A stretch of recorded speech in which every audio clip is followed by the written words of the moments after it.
honor and glory to Yahweh, Bahashim, Yahweh Shai, Bahashim, Chakodash, and double honors to the elder apostles of Great Millstone and salutations to the elect, man. All right, hey, we the brothers of Great Millstone, Florida, man. All right, we out here with the brothers from Lake City, GMS Lake City, man. Our first time being able to meet these brothers, these beautiful brothers. All right, prophecy, Yahweh, Bahashim, Yahweh Shai, man. All right, hey, you know, brothers from Miami, brothers from Tampa came through. All right, the fellowship of these Akim, man, and to prophesy, man. Okay, against this city, man. Okay, which, hey, the scriptures tell us, man, in Jeremiah, man. All right, before I formed thee in the belly, I knew thee, and before thou camest forth out of my mother's womb, I sanctified thee a prophet unto the nations, man. Okay, all right, so that's what we're doing, man. All right, we got to preach the gospel, man. All right, we got to tell our people the judgment of Yahweh Bahashim Yahweh Shai, man. All right, you got these Edomites and Jakes out here celebrating Black History Month, man. All right, if you want to know the real history, you got to be into the scriptures, man. Okay. All right, and part of that history is that Esau's going to pay for everything that he did to our people, man. Okay, somebody get Revelation, man. Revelation 13, man. Okay. This is the book of Revelation, chapter 13, and verse 9. It says, if any man have an ear, let him hear. He that leadeth into captivity shall go into captivity. That's right. He that killeth with the sword must be killed with the sword. Here is the patience and the faith of the saints. That's right, man. So the scriptures tell you, he that leadeth into captivity shall go into captivity, man. He that killeth with the sword must be killed with the sword. Herein is the patience and the faith of the saints. All right, which the saints are the Israelites, man. Okay, the Israelites are the saints, man. All right, like it tells you in the book of Psalms, gather together my saints unto me, those that have made a covenant with me by sacrifice, man. Okay, so the Israelites, you Negroes, Latinos, and Native Americans, you are the saints of God. Okay, you are the holy, righteous people, man. All right, that's why Deuteronomy 7:6 tells you what? For thou art an holy people unto the Lord thy God. The Lord thy God hath chosen thee to be a special people unto himself above all people that are upon the face of the earth, man. Okay, so we're the saints, man. Okay, all right, and specifically really the elect, man. Okay, and so the patience and faith of the saints, the elect of the nation of Israel is what? That those that led our nation into captivity, all right, and put us through all type of hell, they're gonna go into captivity, man. Okay, those that killed us with the sword, all right, and hung us on the willow tree, and, strange fruit, they gonna have to go through that, man. Okay, all right, people have to. Hey, these different nations, they gotta pay for what they did to our people, man. Okay, go ahead, bro. This is Isaiah 14, verse 21. Prepare slaughter for his children, for the iniquity of their fathers. That's right. That they do not rise nor possess the land, nor fill the face of the world with cities. There you go, man. So it says prepare slaughter for his children for the iniquity of their fathers, man. All right, so these Edomites have to pay for what their forefathers did, man. Okay, and you still see it to this day, man. You know, on the mainstream media, they try to paint it like America's this equitable place now. Racism is over, man. Nah, man. Okay, these crackers still hate our people, man. Okay, these Edomites still hate us. Okay, Jake's still getting hung up out here, man. You got Jake, men and women and children going missing. That these Edomites fucking with them, man. Okay, killing us in the street. Okay, all right, subjugating us to the worst parts of the city, of society. Okay, still ostracizing us. They hate us, man, like the scriptures say. Well, a perpetual hatred, man. Yeah, Jake talking about reparations, this and that. Yeah. But wait a minute, Sleepy Joe over there getting the most reparations. Right. And your ass is still in the hood. Right. And Section 8. That's That's your right. reparations, Section 8 and government cheese. Yeah, stimulus check. Right. He had now crack pipes and shit. You know what I'm saying? All right. And when they fight their wars, they calling you to go fight on the front lines for them, man. All right. These Edomites don't love us, man. They hate us. They got a perpetual hatred, man. Hey, man, you got to know every Edomite that you run into is the devil, man. Yeah. All right. Okay. All right. I got it. It's Lamentations chapter 4, verse 21. Rejoice and be glad, O daughter of Edom, that dwellest in the land of Uz.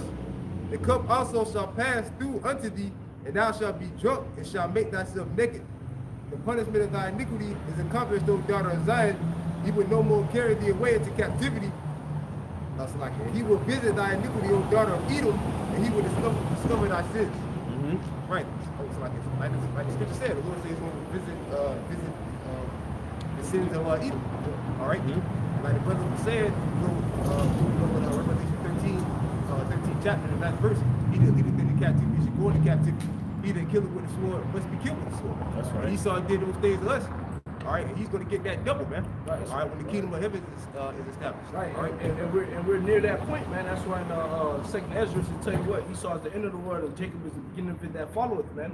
We can obviously see that we're at the end of Esau's realm, man, or reign. Yeah. Okay, he's about to go down, man. All his shit is going to shits, man. Yeah. All right, and that's why with the brother brought out in Lamentation is so on point, man. Rejoice and be glad. You don't got that much time on the clock to be in rulership, Esau, Edom. Yeah, that fucking time, devils, yeah, man. that time is really over for you every day, Edomites. Yeah. You guys, if you didn't get to live it up, you done. You're not gonna live it up.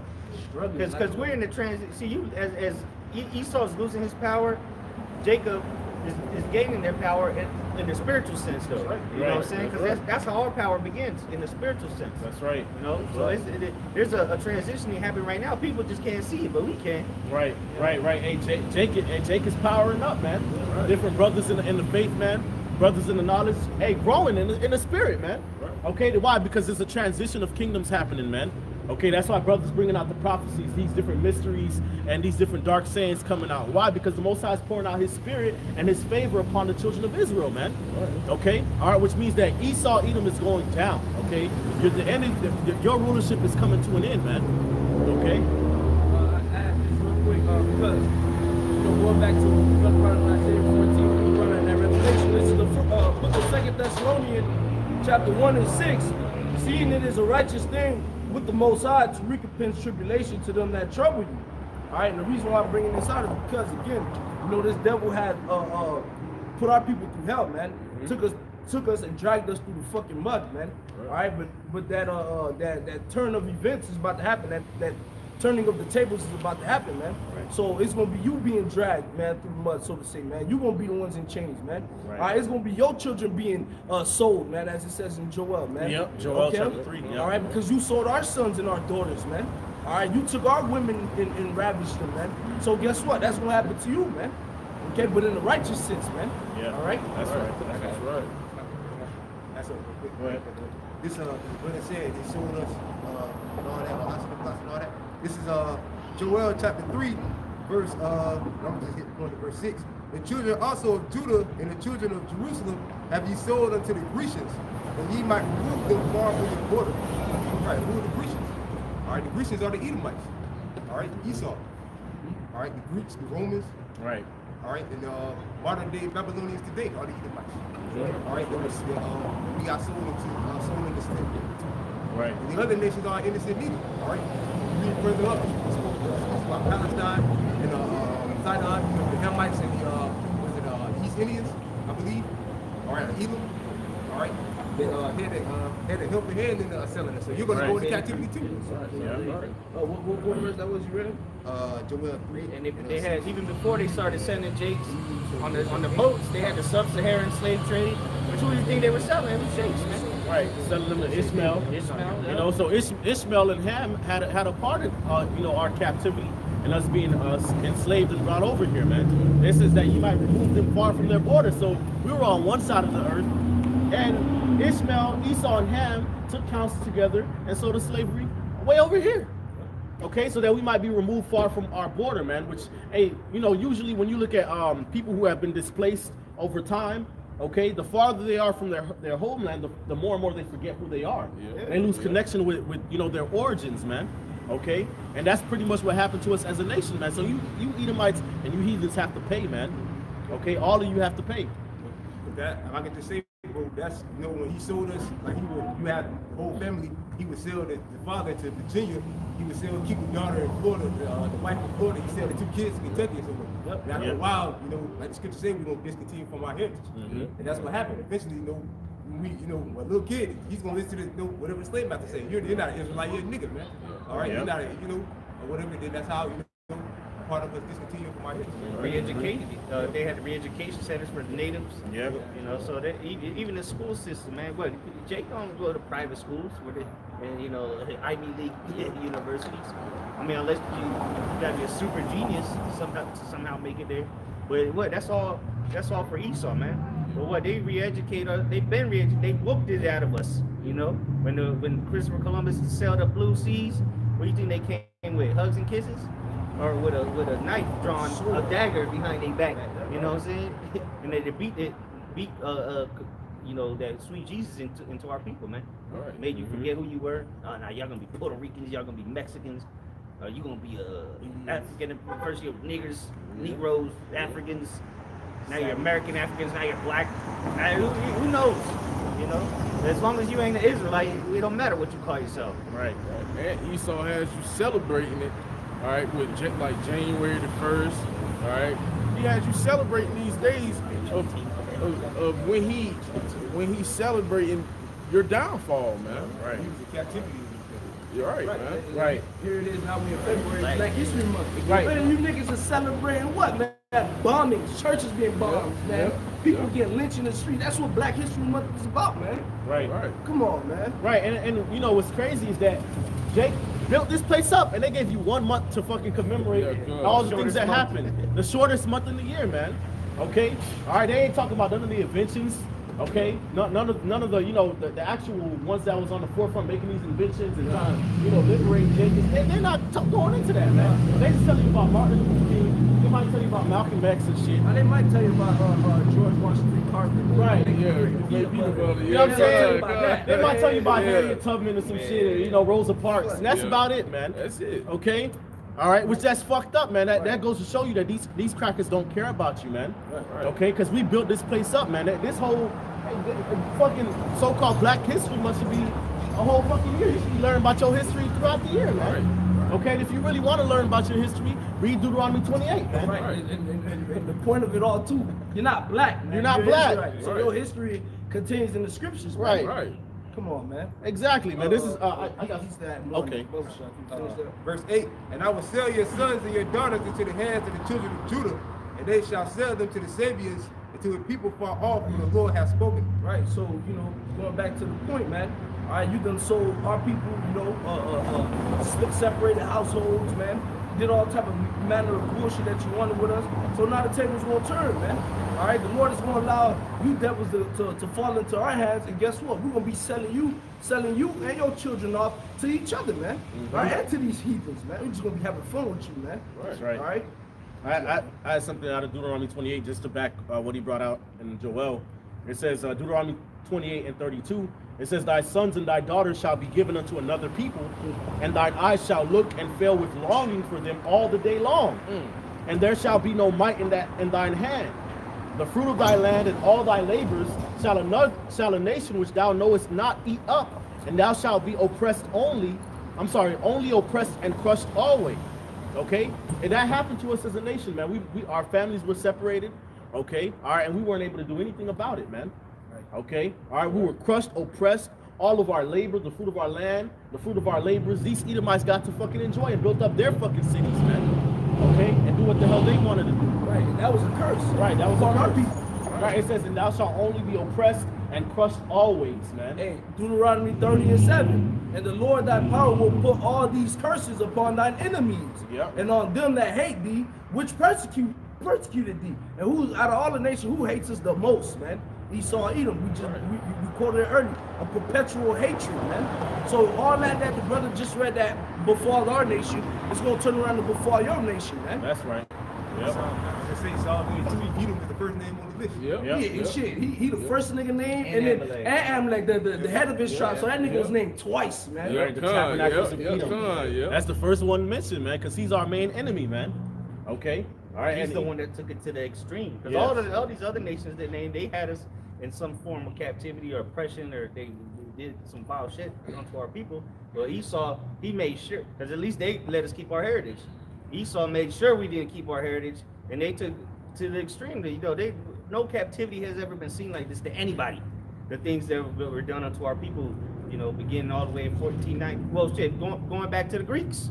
You know, that's when it really started. The Greeks, the Romans, and now this hell that we call America. Right. Hey, the book of Hosea says what? In the place where it was said unto thee, ye are not my people, there shall it be said unto them, ye are the children of the living power, man. And this is the place where our people completely discontinued from their heritage, man. Okay, which that was part of the curses, man. Okay, how the Most High would smite us with blindness and madness. We will grope in a noonday, okay, as in the night. All right. And these Edomites, they don't went around the world washing the image. The scriptures say what? The earth is given into the hand of the wicked, and he covered the faces of the judges thereof, man. All right, so he done went around the world, okay, lying about who we are and lying about who he is, man, covering up our true history, covering up our true identity, okay, and claiming that it was him, claiming that he was the Israelite, okay, that he was God's chosen people, man. All right, that the Son of the Most High looks like him, okay, all right, that the Heavenly Father looks like him, the angels look like him, all right, that we just nobodies, man. Okay, so that's part of that Hosea being fulfilled. The place where it was said unto thee, ye are not my people, there shall it be said unto them, ye are the sons of the living God, man. Okay, and that's what's happening in these last days, man. The Most High sent out the prophets to prophesy to our nation, let them know, hey, look, we're the people of the book, man. All right, we need to return back to the Heavenly Father and learn our true fucking history. We ain't black, okay? All right, we Israelites, man. This Zechariah chapter 1 verse 15. And I was very sore displeased with the heathen that are at ease. For I was yet but a little displeased, and they helped forward the affliction. Like brother was saying, he saw him took the street. All right, he helped forward the affliction, man. All right, cutting our rods off, putting them in criminal charge, buck breaking, feeding our children to alligators. All right, the list just goes on and on and on. All right. C-sections, where you think you get that from? Cutting those babies out of our women's stomach. Yep. Over bets, man. You niggas used to bet. Yep, Yeah, I bet that bet when she has a nigger boy in there. Right. They cut the baby up. Right. They can't on the baby after, man. They created the slave Bible. They would completely remove entire sections of the Bible out that would in any way arouse some sense of self in our people, man. Okay? All right, and then they will leave the parts that talk about servants be obedient to your master and being subservient to Esau, man. Okay, that was a major part of forwarding the affliction, man. We will get killed for reading the Bible. Okay, our hands might have been cut off, or we might have been mutilated for just reading. Period, man. Right. But when you got to read the Bible, it was straight death. You know what I'm saying? Right. That's it. All right, this is Ezekiel 35 and 1. Moreover, the word of the Lord came unto me, saying, Son of man, set thy face against Mount Seir and prophesy against it. Yep, and Mount Seir, okay, deals with the government, all right, or the rulership of Esau, Edom, man. Okay, and that's America to the T, man. This is the chief place of Edomite control over the planet Earth, man. Dominance over the earth, man. America, Babylon the Great, Basra, man. And say unto it, Thus says the Lord, Yahweh Shemi Shai, Behold, O Mount Seir, I am against thee, and I will stretch out my hand against thee, and I will make thee most desolate. Right. Okay, so the Lord's about to make America desolate, man. That's why all these war talks are happening, man. Okay, all right, because that is the burden of Babylon, man. But howl ye, for the day of the Lord is at hand, and shall come as a destruction upon the Almighty. Okay. All right, they come from a far country, from the end of heaven, even the Lord, and the weapons of his indignation to destroy the whole land, man. All right, this place is about to be completely wiped out by thermonuclear missiles, man. All right, these different nations, they're gonna fire their missiles over here to blow this place off of the map. Okay, the chariots are gonna come from the third heaven. Yahweh Shai is gonna be in charge of the angels from the third heaven. They're gonna come over Basra and light this place on fire, man. Okay, and it's gonna be for the vengeance of the Lord's symbol, man. All right, what they've done to us, that's why these things are happening, man. Okay.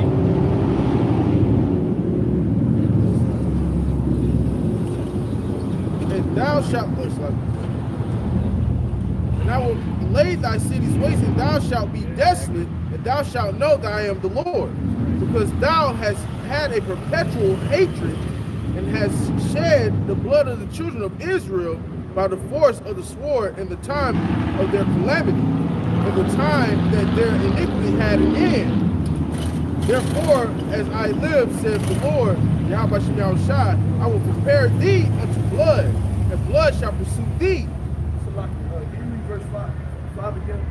Oh, yeah, come. This is Ezekiel 35 and verse 5.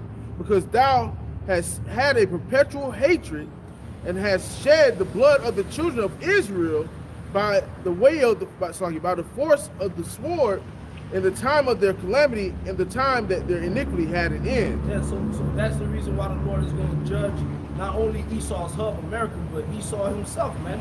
Because of that, again, that perpetual hatred, which stems all the way back. If you really want to take it there, man, all the way back to the garden, man. Right. All right, the serpent, all right, the woman, man. Right, okay. the Lord was going to put enmity between the seed of the serpent and the seed of the woman, man. Right. And the seed of the serpent is Esau, man. All right, he's estranged from the womb.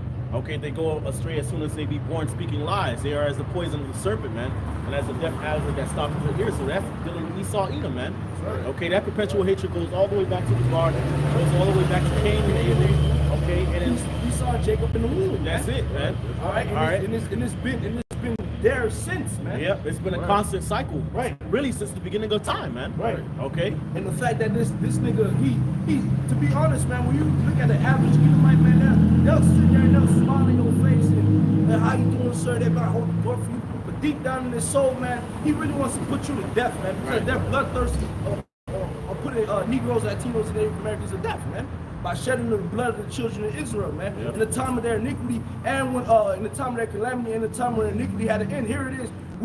The Lord is waking us up, man. This is supposed to be a time for Esau to be like, all right, we had you. You know, you was our slaves, but you really the children of East, so like you really the children of the Most High. But no, what he's doing, man, he's figuring out more ways to kill us, man. Right, Planned right. Parenthood, man. All right, putting drugs in the neighborhoods, man.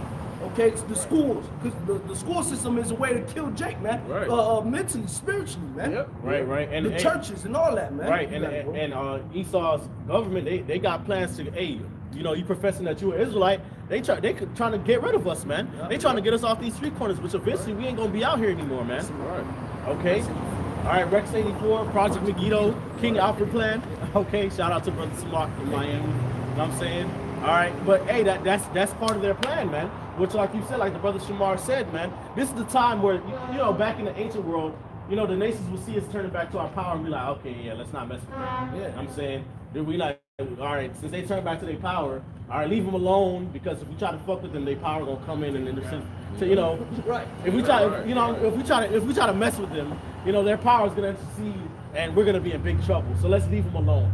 But instead, Esau Edom has such a perpetual hatred for us from the beginning of the time. He sees us waking up, and now he's trying to completely wipe us out. He's trying to stop us from getting linked to our power, man. Right. On some Pharaoh shit, you know? Yep. Because you remember in the time of Egypt, man, what was the words being said to Pharaoh? Let us go so we could go worship our power and serve our power, man. And he's refusing to let us serve our God, man. If I could say, like, when the blessing was given down, Esau said, the days of mourning for my father are hand, then will I slay my brother Jacob. He got that same attitude to this day. Yeah. Try to eliminate as many Jakes as he possibly can. Right. But really, that's the Most High's plan. The Most High's plan is to eliminate a lot of Jakes. Right. 744,000 and the 1/3. Right. And that's you good, bro. And again, that's part of the Lord's trick bag, because once they start trying to lay hands on the prophets, upon the men of the Lord, upon the elect, it's a wrap for you, man. That's why the Lord said, because thou has kept this perpetual hatred, and you trying to pour out the blood of the children of Israel in the time that their iniquity had an end, therefore I will prepare thee unto blood, man. Right. This is gonna turn out really, really bad for Esau Edom, man, on a global scale, man. Right. Okay, that's when things are gonna really get bad, man. Once Esau, starts with, the martial law, the concentration camps start coming in, breaking into houses and stuff, trying to separate families again, trying to kill the prophets again. Now the Most High is gonna really be on top of your back, man. Right. Okay. Right.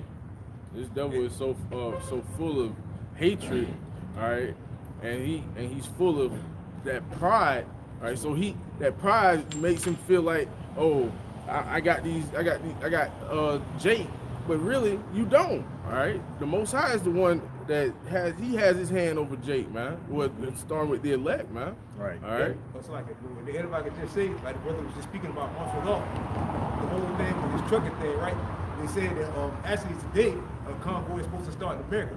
Oh yeah, It's like, No, I was gonna say it's today. I thought it was supposed to be tomorrow during the Super Bowl. oh yeah, I heard one is supposed to be one on the East Coast from Pennsylvania, New York, and then tomorrow they're supposed to start one out west. That's what I know. So yeah, but you got something called what's his name? Justin Trudeau. Yeah, Canadian Prime Minister. Yeah, he was saying that blockade. He said this is like a blockade. You look at that word blockade. A blockade is really an act of war. They go to declare war on the Canadian citizens. That's sedition. They really can declare war. Bring in the Blue Helmets. All right, the UN troops. So martial law could be kicking off. That gives Esau a reason to kick off martial law.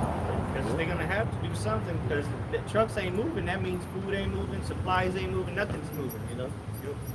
You know, the truckers, they're all on the same page. They're like, man, fuck these, because they're not, they get, you know, they're getting good money, but now all these mandates this and mandates that. Well, people start like, wait a minute. Fuck these people. We can just all get together and do the blockade. You know, so what you gonna do about it? Right. Well, then Esau gonna do something about it when he starts shooting motherfuckers in the streets. See, this is what people don't realize, that things are about to take a turn for the worse. See, we out here warning you, mainly our people, to get right, but you still don't have no clue of what the Lord's about to bring to these streets, man. It ain't gonna be like people driving by, you know, walking their dogs and shit. You're gonna be scared to come out soon. But it's gonna be death and destruction everywhere you go, man. Because what? For the lack of bread and great tribulation. Right. You think you got a friend now? All right, we'll see if you got a friend when they hungry, when they ain't eaten in 3 days. The scripture talk about friends fighting one another, you know. It's good to say also the love of many shall wax cold. It's going to be colder and colder, man. That's it. You used to have more on that Ezekiel book. Yeah, come on. All right, verse 6. Verse 6. Therefore, as I live, saith the Lord, Yahweh Shema Shai, I will prepare thee unto blood, and blood shall pursue thee. Since thou hast not hated blood, even blood shall pursue thee. Thus will I make Mount Seir desolate, and cut off from it him that passeth out, and him that returneth. And I will fill his mountains with his slain men, and thy hills, and in thy valleys, and in all thy rivers shall they fall that are slain with the sword. That's right. That's right. And I will make thee perpetual desolations, and thy city shall not return. And ye shall know that I am the Lord. Because thou hast said, these two nations and these two countries shall be mine, and we will possess it, whereas the Lord was there. Therefore, as I live, saith the Lord, Yahweh Shema Shai, I will even do according to thy anger and according to thy envy, which thou hast used out of thy hatred against them. And I will make myself known among them when I have judged thee. Right, because at the end of the day, the scriptures tell you, man, he that diggeth the ditch, all right, he shall fall therein, man. He that rolleth the stone shall roll back on him. So all this hatred and this envy that you had against the nation of Israel, as the scripture says, you sought it carefully with tears, man. All this envy you have, is, and you trying to set up these traps to put us to death. You're not afraid to shed blood. The Lord is about to bring a huge bloodshedding upon your people, man. Right. Okay. And Esau, like scripture say, Ezekiel says, because he said that in his heart, these two nations and these two people are mine, you know. Basically, he's saying that Israel belongs to him. All right, y'all belong to me. I can do whatever I want to do with you, man. That's why he wants to chip you. Right. To make it official. Put that all in you. Right. You love master so much. Well, okay. Well, since you love him so much, we'll become a servant forever. Put you in the metaverse, and so you can be a subject and a servant in there forever. Right. And he's gonna use force, man. By the force of the sword, he's gonna try to enforce that chip on Jake, man. Right. Okay. So because of that, that's why the Lord's gonna make this place completely desolate, man. All right. And all places of Edomites are, man. All these different Edomite countries, Russia. You know what I'm saying? NATO. It's a wrap. Okay. It's a wrap for Edomite rulership in these last days, man. All right. And the ones of you that survive are going into slavery for 1,000 years. That's a point, because brothers reading that Isaiah 14, it goes into that, man. That what? So that way you shall not rise and fill the cities, facing cities in the world of the The Lord's going to completely take you out, all the way out of your power, where you at in your power structure, so to say, man. Put you in chains, man. All right, and after so many years, 1,000 years, just completely get rid of the Edomite race, man. Y'all gonna end up being as a dream, man. Okay. I'll say like it says in Malachi, it says, "Thus thou shalt build, but I will throw down." That's so right. it can really take you so out, man. Let me bring this out real quick. This is the book of Obadiah,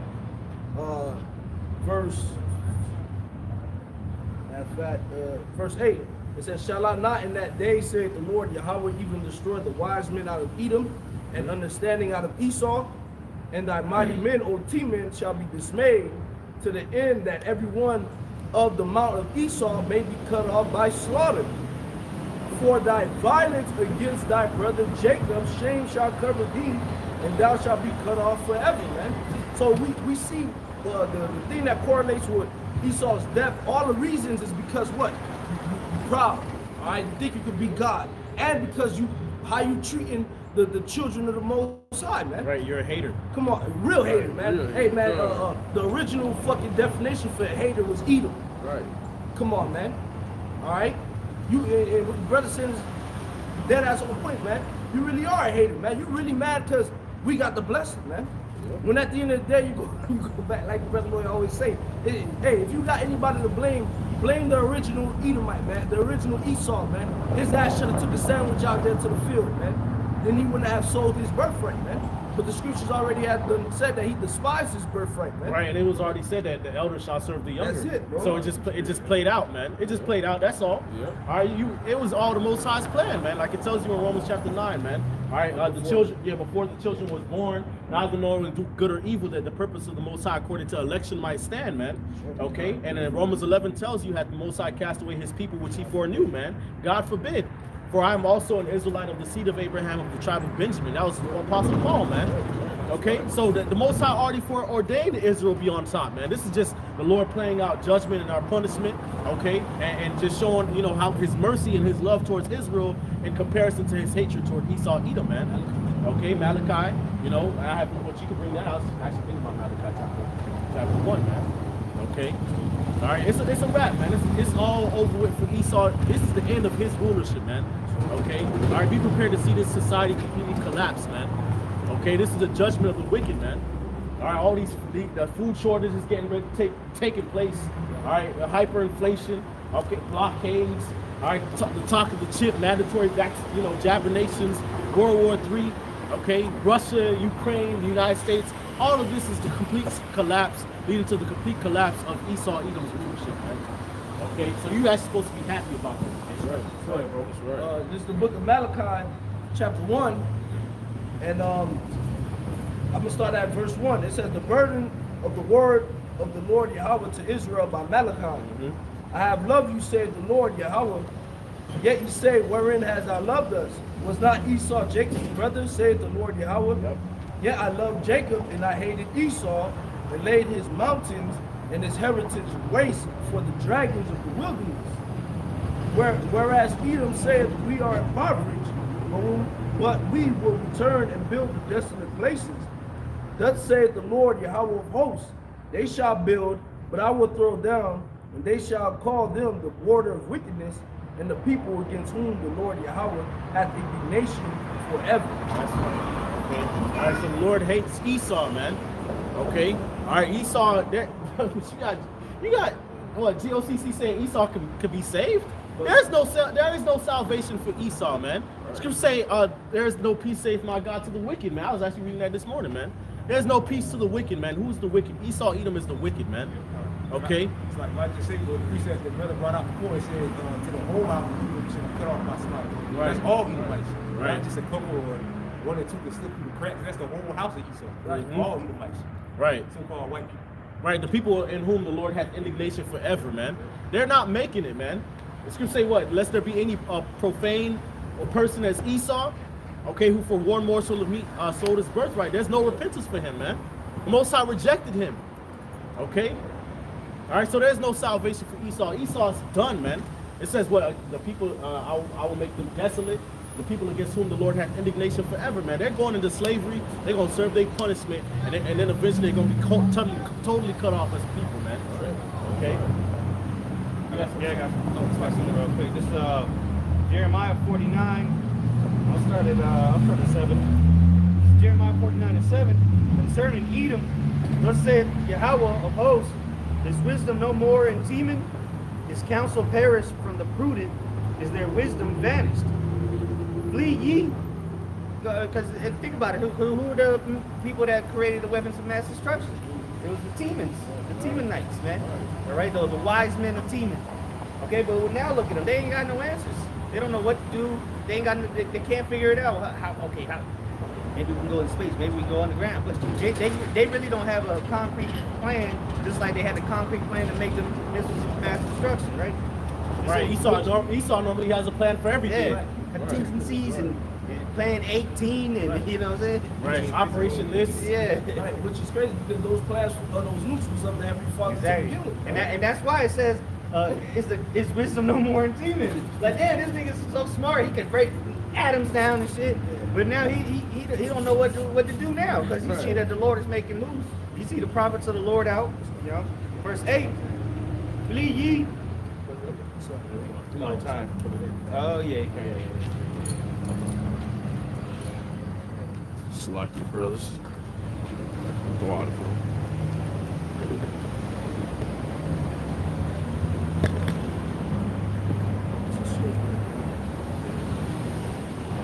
Want to put it closer?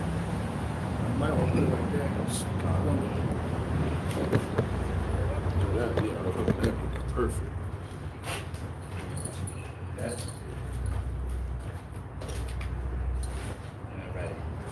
Back in Jeremiah 49 and verse 8 says, flee ye, turn back, dwell deep, O inhabitants of Dedan, for I will bring the calamity of Esau upon them, the time that I will visit him. Hey, and the Lord has begun to visit you, man. The Lord has begun to visit you, the earth, period. But what? Specifically for the ones that's ruling the earth. The ones that has destroyed the earth. Though you ask yourself, man, why is this happening? And why is I gotta go to the store and buy water. I can't collect rainwater. All these things that you ask why. Well, the answer is Esau. That's why. Right, yeah. The wicked is in power, man. And the people mourning when the wicked are in rule. Verse 9. Right, he's selfish and covetous, man. All right, woe unto him that increases that which is not his. You know what I'm saying? It's going to tell you in Lamentation where our water is sold unto us, man. Okay. It's the damn devil. Most High gave all things freely, man. Okay, there's water comes out the sky. You got water in the spring water, mineral, ice water, you know, all kind of water, man. Right, there are plants that purify water, but that's illegal shit in some places. Yeah, there are plants that collect water that you could drink, but according to Esau, you have to go to him to get it, man. Yep. Right. And then this nigga will go to the extent of the irrigation systems that water the vegetables and all that you go in the grocery store. That's all shit water, man. Polluted water, poison water, the same water that comes out your tap, that's poison. But that's the same nigga that'll tell you that it's okay to drink that water. Put water fountains in every school so the little retarded kids get even more retarded. Drinking what they call it, the forever chemical. Yeah, exactly. Yeah. Yep, the radiation water. It's radiation water, it's chemical water, and it also got human fecal matter in it. And heavy metals. And now there's human, not only just human fecal matter, but now there's human tissue matter in the waters too. Right. Anything that goes down your toilet, that's all in your water supply, man. Because all the water treatment plants ain't doing nothing except adding fluoride to your water, which is a hazmat. You know, you go to they have a fluoride spill, a hazmat team got to come in. But you know, this nigga, people throw pills down the toilet. Menstrual cloths. People niggas jerk off into the toilet. Or jerk off in the shower. You know, all kind of weirdo shit. Yeah. Man. People give birth. Yeah. Birth. Open the tap and it just all that shit out. Disgusting, man. Yeah. Going on in verse 9, it says, if grape gatherers come to thee, will they not leave some gleaning grapes? If thieves by night, they will destroy till they have enough. But I have made Esau bear, right? Because that was a law. You come, you go to a vineyard or whatever, you take what you need, and then you leave the rest. But look, the Most High is going to do to Esau what he's been doing to the world. Yep. He takes it more than what he needs, just to leave it desolate. This nigga will wipe out the Amazon if he had enough time. Yep. So now the Most High is going to make him bare and not leave anything of him, neither ring nor branch. Nothing of this nigga, no philosophies, no mentality that this man has promoted. All right, nigger culture, Cainism, everything that this man has promoted is all going to be destroyed. Right? Everything. Nothing of this man that he has brought forth is to help society propagate. Man. Right. It's scripture say, "Well, I will make his mountains and heritage waste." Man, Esau means waste. Man, he is waste. Man, wasted away is he. So all of everything that this man has promoted and built up in the society, all his so-called education and science and shit, all that's going out the window, man. Once this destruction comes, man. All right, that's why scripture talk about a new heavens and a new earth, man. Okay, the former shall not be remembered nor come into mind. Verse 10 again, but I have made Esau bare, I have uncovered his secret places, and he shall not be able to hide himself. So, hey, everybody sees him for the phony and the devil he is, man. He can't hide himself. Now they backtracking. Oh, well, you know, we didn't say that. What the science says that, oh, well, so he can't hide himself. Everybody see it. These other nations are puffing themselves up, saying, let the weak say I'm sorry, because they see this devil for who he is, and he can't hide himself no more. Right, and he's been made like that, because what? The Most High is using his prophets to expose these devils, man. Right, and guess what? Hey, best believe when Yahushua comes back with the holy angels, the angels gonna search you out in your bunkers. Yeah. Okay, trying to hide deep in the ground. There's got a fucking outer space station and you know underwater bases and stuff. The Lord gonna search all of that madness out, man. Okay, well, that's why it says dwell deep, O inhabitant of Dedan, man. Okay, which I believe in the NLT it says what? Dwell in deep caves, man, because you got these Edomite elites. All right, they got bunkers. Okay, they got underground cities and bases. All right, thinking they're gonna be able to hide from the Third World War III and the nuclear destruction and the chaos is getting ready to break forth on a global scale, man. All right, thinking they're gonna be able to survive, man. But the Lord gonna search all y'all asses out, man. Go ahead.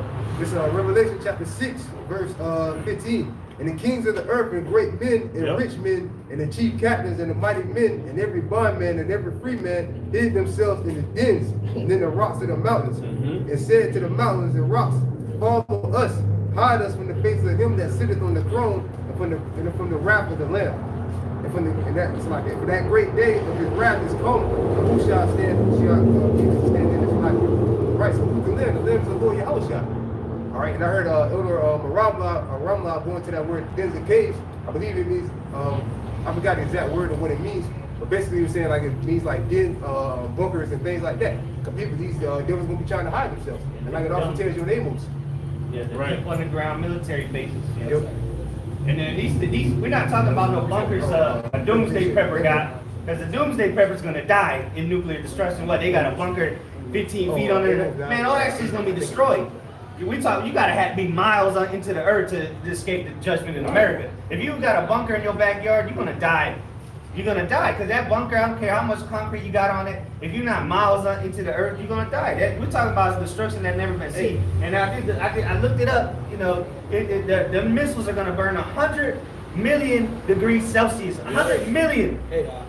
Nothing can be compared to that. And again, that's just one. That's just one. That's just one warhead. So what about 200 million and the chariot and the chariots? And that's not including the destroying wind. That's what I'm saying. That destruction is going to go into it's going to go farther than 15 feet. Right. That's what I should say. It shall consume even to the foundations of the earth. Neither root nor branch. Y'all done, man. That shit's going to blow up, and it's just going to. Right, and the scripture talk about the earth reeling to its and fro as a drunkard. That shit gonna loose that shit up. That's gonna loose that bunker coming right up, man. Yeah. Okay, all that tectonic activity or volcanic lava that might be down there, all that's gonna come right up, man. You Edomites gonna be down there scared out of your wits, man. Hey, Malachi 4:1, for behold, the day cometh that shall burn as an oven, and all the proud, yea, and all that do wickedly shall be stubble, and the day that cometh shall burn them up, said the Lord Yahweh of hosts, that it shall leave neither root nor branch. Right. You know, just the further bring out the point, man. All right, hey, that fire, man, is gonna go to the foundations, man. Okay. Right. It was scripture tell you a fire. That's in 2 Ezra 16th chapter, man. A fire has gone forth in its wrath and hath consumed the foundations of the earth. Yep. That's the 2 Ezra 16th chapter, man. You Edomites are done. There's nothing you can do to save yourself, man. Them fucking bunkers gonna turn into pressure cookers, man. Right. Niggas gonna be roasting in them bitches, man. Right. And they're terrified, man. And then an elect member, an angel will come down there and drag you right out, man. Right. Slap some chains on you. Yeah. It's Jeremiah 16, man. This is the book of Jeremiah, chapter 16, and verse 16. Behold, I will send for many fishers, saith the Lord, and they shall fish them. And after will I send for many hunters, and they shall hunt them from every mountain and from every hill and out of the holes of the rocks. Out of the holes of the rocks, man. So all you bunker, doomsday prepper, elite motherfuckers, dumbs, okay, deep underground military bases, all of you are through, man. The Lord's gonna send out the elect men, okay, to hunt you out of those holding places, man. And you're gonna be in there scared, like the scriptures say. Tell you, it says what? They gonna say unto the mountains, until the rocks fall on us, man. So they gonna be in the bunkers, hoping the bunkers just collapse in on them. You know, so I can just die right now. So I don't have to feel the wrath. Right, so I don't have to face Yahweh Shai. Good. The thing is, man, you got the scripture says that I'm not watching the day. You know all this is going to happen. You're still trying to, well, it's all prophecy, but you know what I'm saying? But you really should just give up, man. Right. Wait, if you can. Hey, you say what? Has wisdom perished from teaming? Is understanding departed from the prudent? Is their wisdom vanished? Hey, You really should just give up, man. well, real quick, man, because what you said is on point too. Obadiah verse 3, the pride of thine heart hath deceived thee, thou that dwellest in the cleft of the rock, whose habitation is high, that saith in his heart, who shall bring me down to the ground? So that's really what it is, man. It's his pride, man. Right. Because he knows these things are going to happen, man. All right? But yet, somewhere in this devil's fucking peanut brain, man, he feels like he could come out victorious, man. Don't say prophecy. Yeah, but Right. rather he than rage. Right, which Esau has always been like that, man. I'm gonna go kill my brother Jacob. Why? Because you don't want the blessing that was already told to about Jacob. The elder shall serve the young. You don't want that to happen. So okay, if I kill him, I'm not that won't have to be my fate. Okay, but the Lord always provided a way. Like Herod, all right, Yahweh was on the scene. They told him that the stars and the star has appeared. Dang, the king of the Jews. All right, now we got to kill all the Israelite boys from a certain age down. Think you're gonna be able to accept the prophecy? But you ain't. Again, like we were talking about earlier, you did not account for the spirit of the Lord. We about to enter into Purim. Purim was another example, man. With Haman, man. I setting up the gallows, man. What ended up happening? The spirit interjected, and then him and his household got hung in those gallows, man. Yep. You guys got it. Okay, this is Psalm 149 and verse 5. Okay, which I'll start up. Okay, verse 2. It says, "Let Israel rejoice in him that made him. Let the children of Zion be joyful in their king. Let them praise his name in the dance. Let them sing praises unto him with the timbrel and harp. For the Lord taketh pleasure in his people. He will beautify the meek with salvation." Which that lets you know that the meek, when you read in the Bible about the meek, that's talking about the Israelites, man. Okay, first and foremost dealing with the elect, man. They're the meek. All right, they're the ones that the Lord is going to save. Okay, it says those are the Lord's people. Verse 5, it says, "Let the saints be joyful in glory." So the saints are the Israelites, right? "Let them sing aloud upon their beds. Let the high praises of Yahweh, Bahashim Yahweh Shai, be in their mouth, and a two-edged sword in their hand, to execute vengeance upon the heathen, and punishments upon the people, to bind their kings with chains and their nobles with fetters of iron," man. Because those are the ones that's mainly going to survive after this destruction, man. All right, your elite's going to be all up in the bunkers thinking they safe, man. But the Lord's going to send the saints come marching in with chains and a sword to slap it on your neck, man. Okay? That's right. All right, it says, to bind their kings with chains and their nobles with fetters of iron, to execute upon them the judgment written. This honor have all his saints, praise ye the Lord, man. Okay? All right, so this is the judgment written upon Esau, Edom, and all you heathen, man. You're going down, man. Okay? I'm not going to get it, but I got one. This Ezekiel chapter 25, verse 12. "And thus saith the Lord Yahweh, because Edom hath dealt against the house of Judah by taking vengeance, and hath greatly offended, and revenged himself upon them. Therefore, thus saith the Lord Yahweh, I will also stretch out my hand upon Edom, and will cut off man and beast from it, and I will make it desolate from Teman, and they of the dead shall fall by the sword." Hey, that's how you know the Most High don't play about us, man. The Lord said that was a great offense, man. That was an offense. You offended the Heavenly Father what you did to us, man. And because of that, you're going down, man. All right? And it's like, because the Lord references us to the apple of his eye. That's right. But say you have a son, you love your son, you whoop his ass, and you tell him to go sit his ass down somewhere, and then some random motherfucker come and start whooping his ass too. You're like, whoa, what the heck? Being a man. I'm offended. What you? Right. That's my son, first of all. Right. Now your child didn't come. Not just beat him, your child come home marred, man. He fucked up. His eye, you beat him. Yo, his eyes swollen, man. His lip bust, man. Okay, he missing limbs, and it's like, whoa, what the fuck going on, man? Yeah, that's when the rage is gonna come out, and you gonna want to put everybody to death. And that's what the Lord gonna do. He gonna give unto Esau double. All right, he's not gonna hold back, no chaser. All right, the Esau Edom, man, he's gonna get it all, man. Worse than what we got, man. At least we have the Heavenly Father's mercy. You know, we still get mercy at the end of the day. You know, the everlasting, tender lovingness of Him, kindness. You know, he did us without chastisement is a bastard, as the scriptures say. So if the Lord ain't chastising you, that means He don't love you. And He clearly loves Israel. Look what He put us through. Right. You know, but what? This is it. This is the end of our captivity, and now it's time for Him to bring us on home and live forever, happily ever after, like they say in the Disney movies. See, this is. And the thing is, Esau, you got to live it up for a little bit, and it ain't even living it up. You don't even know how to do it right, man. Nope. But what? Now we're gonna get to enjoy everything. Yep. We're gonna actually get to enjoy everything like it's supposed to be in an abundance. And it's gonna be forever. So this is but a little thing. But how's the scripture go? No, it was but for a moment. It's in Baruch maybe. But nonetheless, I'm trying to think of it. I think it's Baruch 4th chapter.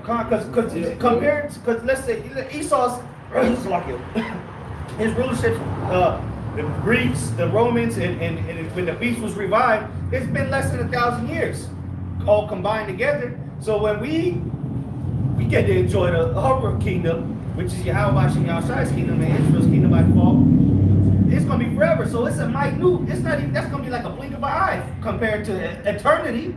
You found it? Okay, got it. I got something just to line up with what you were going into. This is Isaiah chapter 54, verse 8. Well, I started verse 5. Isaiah 55, verse 5. Isaiah 54, verse 5. It says, "For thy Maker is thine husband. The Lord of hosts is His name, and thy Redeemer, the Holy One of Israel, the God of the whole earth shall He be called. For the Lord hath called thee as a woman forsaken and grieved in the spirit, and a wife of youth when thou wast refused, saith thy God. For a small moment have I forsaken thee, but with great mercies will I gather thee.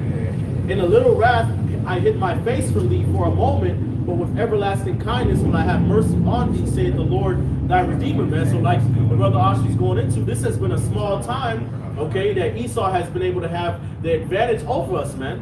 Okay? All right?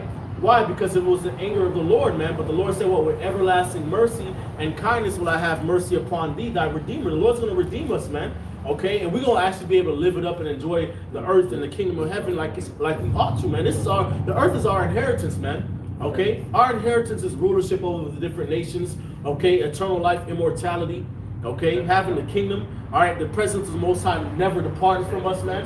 Okay? Always being able to prosper in our ways, man. Like we was driving up and down Jake neighborhood. That shit was fucked up.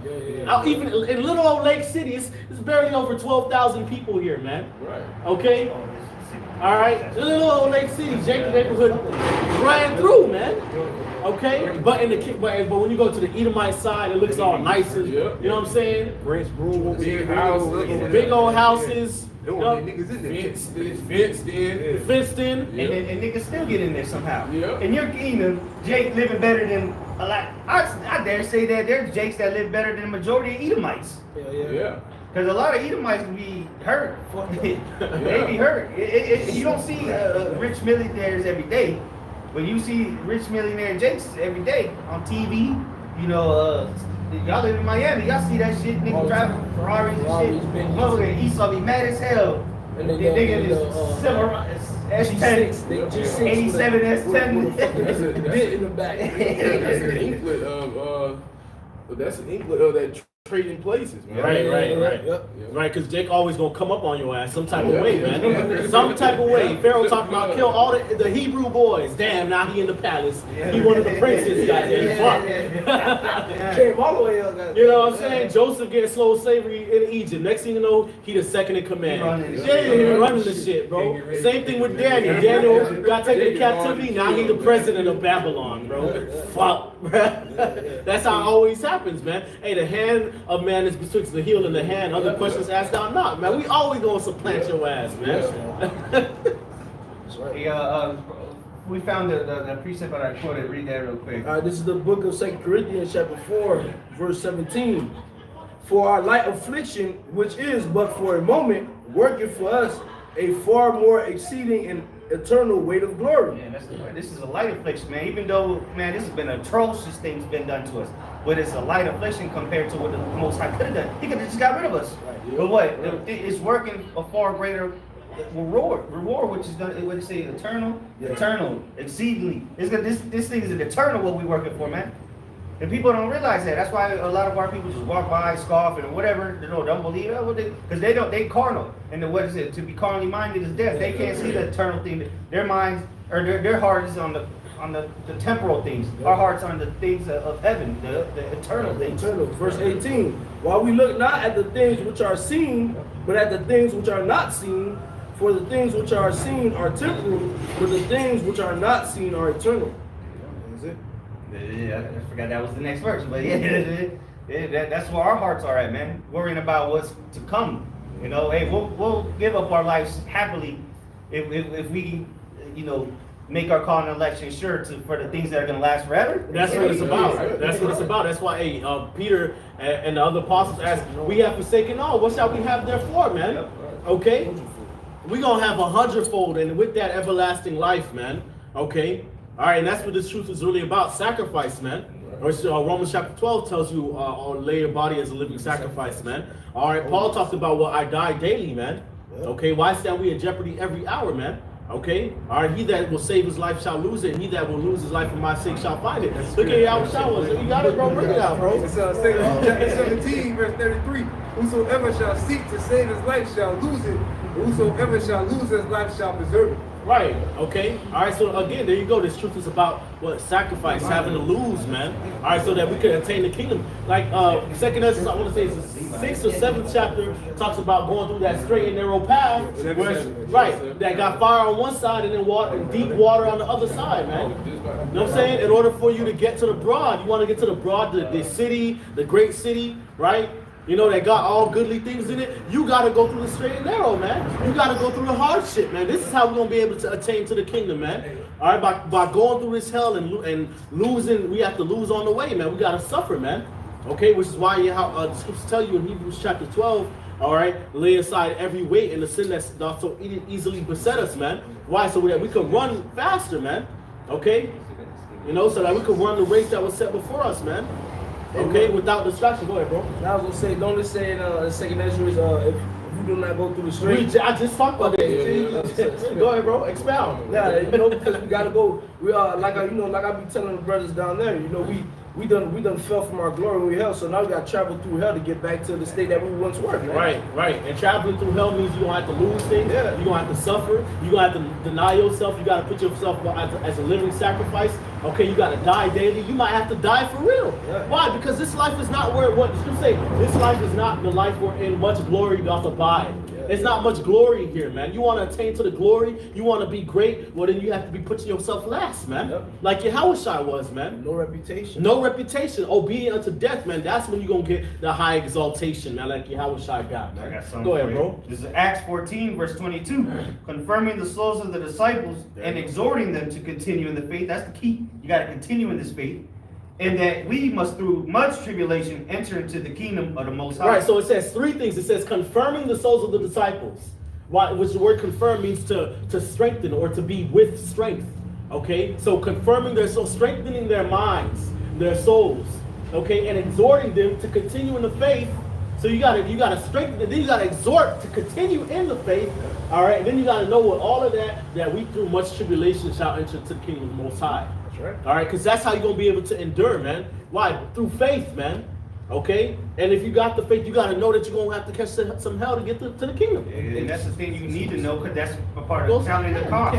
Because if you don't count that cost, if somebody don't tell you, look, you're going to have to suffer, you're going to go through tribulation, then you're going to be presented with tribulation, and you're going to be like that seed that get choked out. Right. You know, that grows and get choked out because you didn't even consider that was a possibility. And anybody telling you that this is gonna be an easy thing, you're gonna skip and he hop into the kingdom, and they lying. They lying, bro. Hey man, well, you look into the world, man. Even these niggas in the world that go for the glory, the temporal glory, the championships. Them niggas be suffering shit, man. You know how much of them niggas done lost they wives, man, because they was too devoted on what? Going to practice and shit, man. Yeah. All right, training and shit, man. Yeah.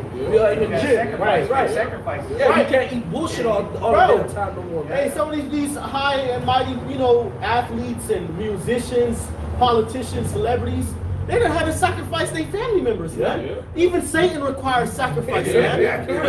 The devil, man. These are motherfuckers that had to drink blood. Some of them had to defile their bodies, man. Okay?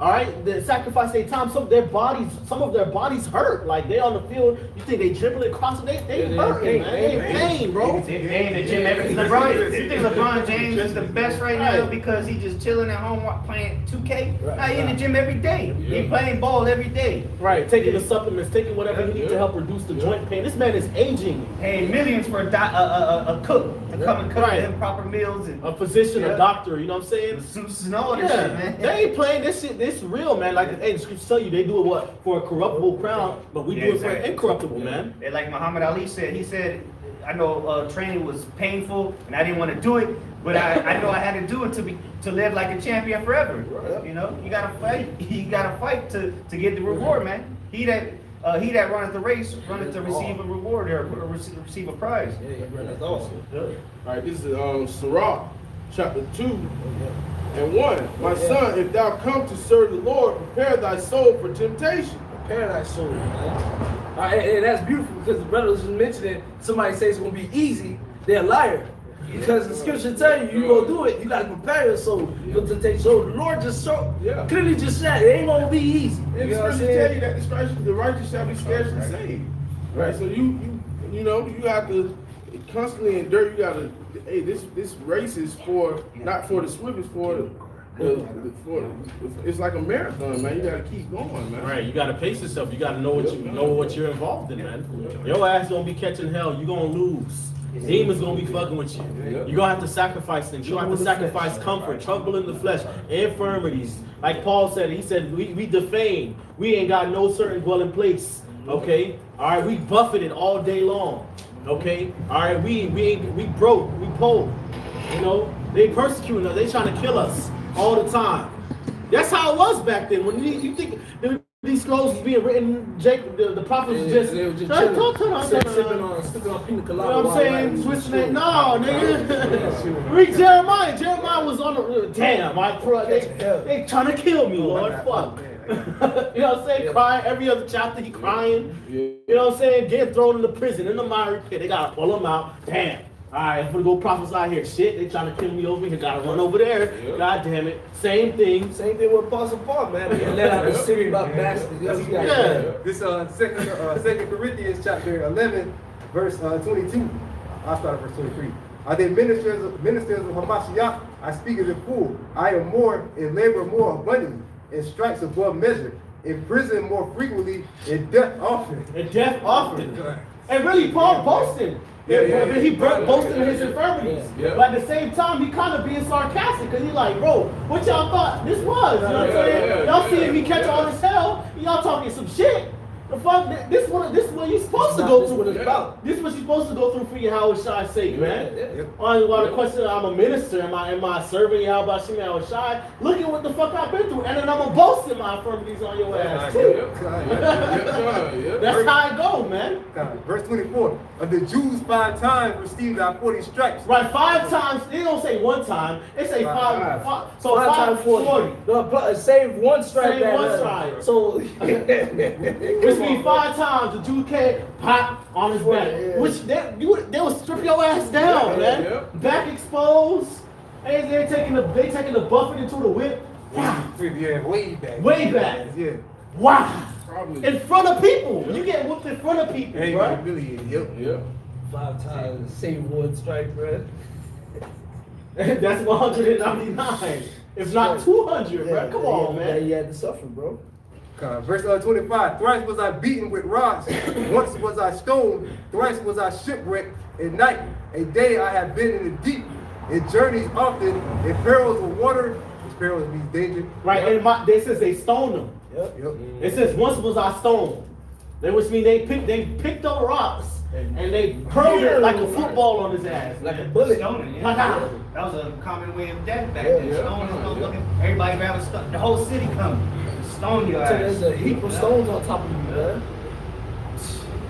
You went through it, bro. Tying your ass down so you don't move too much. Oh shit, that shit. They in the overseas nowadays when they stone niggas, they bury the nigga in the dirt, leave the nigga head up, so he can't move, bro. You clock the nigga in the head. What you got, bro? Verse 26, in journeys often, in perils of water, in perils of robbers, in perils by my own countrymen, in perils by the heathen, in perils in the city, in perils in the wilderness, in perils in the sea, in perils among false brethren. Right, so we ain't got no excuse. You can't tell. You gonna catch some hell, man. And like the apostle saying, you brothers be complaining now, this shit about to get worse. You know what I'm saying? Now, granted, this is the last time, like Scripture say, man, the punishment of that iniquity is accomplished. You know what I'm saying? The time that, their iniquity had an end, the Lord is going to lift up a standard, spiritual power going to come, okay? All right, all these things, my servants shall eat. That's true. But you also got to consider, the Scriptures talk about martyrs, okay? You want to see a miracle of somebody getting raised from the dead, that means somebody got to die. Yeah. You want to see somebody get healed and all this, that means people going to have to get sick. Okay, the standard being lifted, spiritual power, Samson, okay, that means the enemy gonna have to come. Okay, all of this gotta be fulfilled, man. This is the most epic end of anything ever. Okay, this is the last time, man. The Lord's gotta show out, man. And if you lack faith now, then what you gonna do when this shit really hits the fan? If you can't find yourself in a difficult situation now, you don't know what to do. What do? You're supposed to call on the Lord. So you can't call on the Lord now, and when it's easy, you expect to call on the Lord when it's hard, when all this shit gonna be running through your mind. That's when you gotta have to show your faith. Now, hey, anybody can come out here and say, I got you. It's easy to read the Bible, but you're gonna have to apply this. And faith is gonna be the greatest thing to be applied. Because without that, you ain't gonna make it very far in Jacob's trouble, man. That's right, man. Not gonna make it far at all. Right. Hey, brothers gonna be losing. We're gonna have to lose, man. Certain things, man. All right, so we talk about being pilgrims upon the earth, man. Okay, Abraham wasn't stationary. Jacob, Isaac, they was not stationary. They had to up and move around. Shit gonna get uncomfortable, man. Okay, that's why brothers been doing these lessons. Learn to sacrifice. Be prepared to sacrifice. Be prepared to let it go, man. Okay, all right. Your family gonna turn on you. All right, Eve might take the kids. Shit like that gonna happen, man. Okay, it's already gonna happen with the jab. So now when more pressure coming and the chip and then troops coming up and down the street, all you wait, you know what I'm saying? There ain't no work for Egypt. Okay, you hearing all night and day. Pakistan or somewhere. You know what I'm saying? And that's the thing, because a lot of these other countries, see, people say, oh, you live in a first world country, you have the luxury of blah, blah, blah. This is going to be the worst place to be on the planet when the Lord brings his wrath, man. Because, at least they used to it over there in Pakistan and Syria. There have been kids that, if you were born in the 2000s, you know nothing but war. You Americans don't know what battle is. You don't know what it is for tanks rolling down the street with real tensions in the streets. Most people in America are afraid of confrontation, man. So it is that life and death at the grocery store. You're gonna have to kill somebody for something to eat. Are you willing to do it? We don't have to worry about that because the Lord said He's gonna feed us. You know what I'm saying? That's the last thing on our mind. Oh shit, what am I gonna do when the fucking grocery store run out of food? We don't care. No, we're just gonna wait. We're gonna wait till the Lord feed us. The Lord gonna be at the crib, reading the Bible and praying.